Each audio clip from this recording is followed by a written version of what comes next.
Hello guys, welcome back to my YouTube channel. Hey, tonight here in spicy again spicy เนี่ยก็อีกโดน QX spicy ก็อีกโดนนะให้ request ตามตัวเรามาพานินให้มีบ้องขัดเล็กโปรฮิเกกันตันจอนไอฮาร์ซาชุกตีฉันจูนูดูสดูเราเนี่ยมาเซ request ค่ะสมัยตักเนี่ยก็ request ค่ะแต่เมื่อมาบางกรอนโซโดนะจวนให้จุดเป็นเราอมตัวตาเสียเนียมจวนเนียมนี่ถักโดนเสียไปทำเดี๋ยวจุกังงตามาเสียเงินเดี๋ยวที่จุกังงโอเวอร์เราตานี่จุโมเฮ้ยอัฐบวยบุอัฐบวกไม่เด่นตัว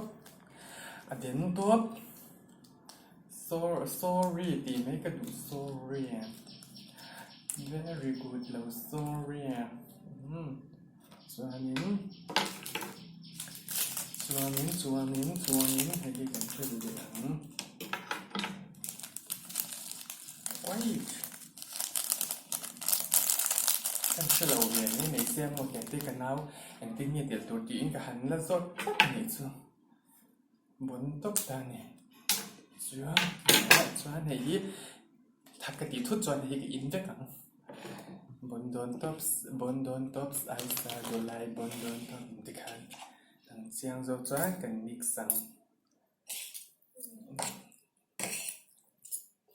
ฝุ่นตุยโดนเนี่ยโดนเราพวกชิลล์ว่ามาเสียง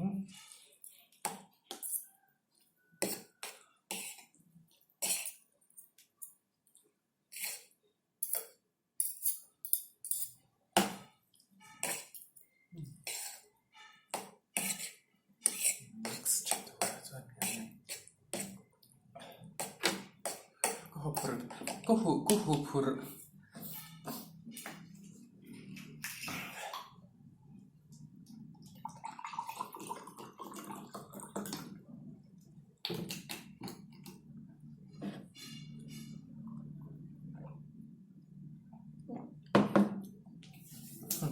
จังอ่ะ spicy กันในตัวโดน spicy หรือว่า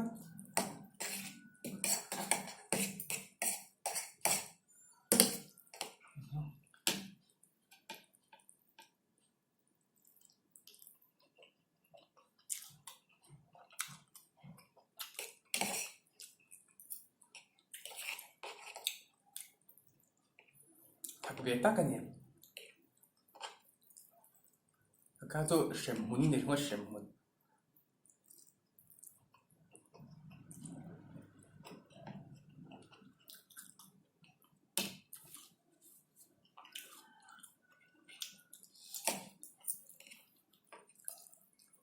spicy 2x โอเค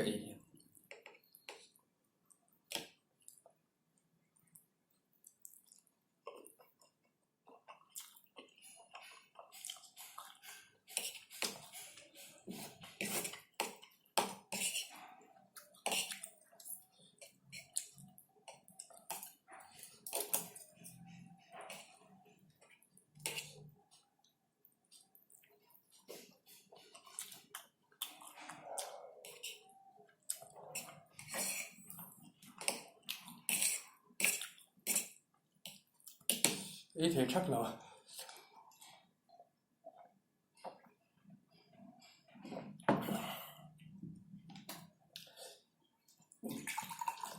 các mùi thế mà ăn đẹp sang massage rất nhiều chú các mùi ấy các mùi ăn thịt các cái rẻ rau tụi ca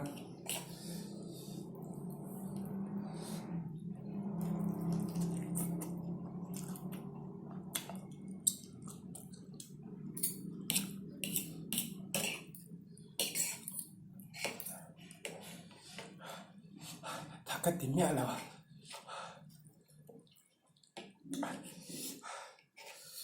thật cái tiếng là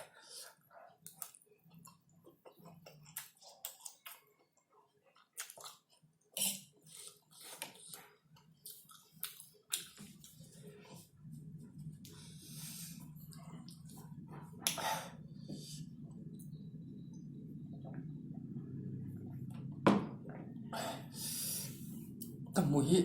thịt đấy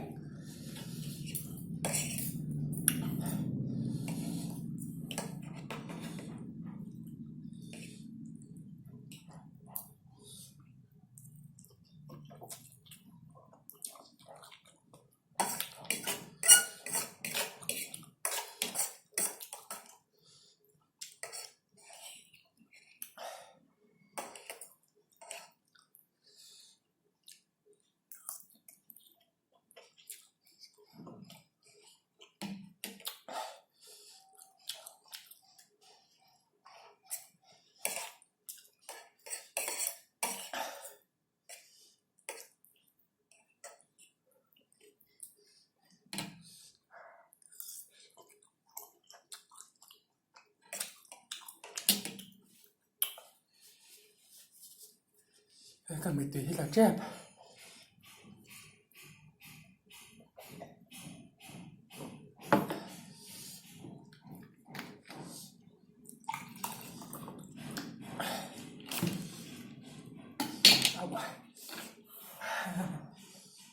cái mì tùy là chép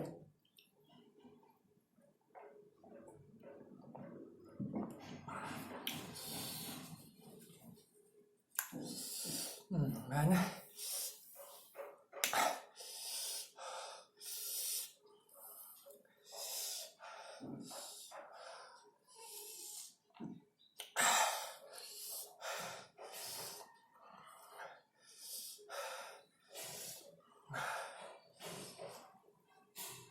cái mì là ăn đũa cái mì thế hay cái mì thế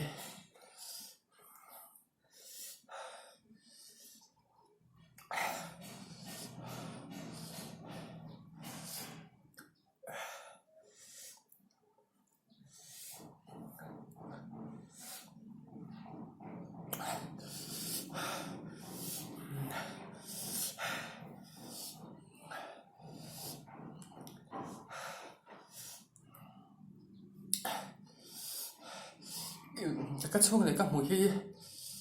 thiệp của ba thân chú các mùi cái đẹp nó sao tụi các mò cái thịt lấy gan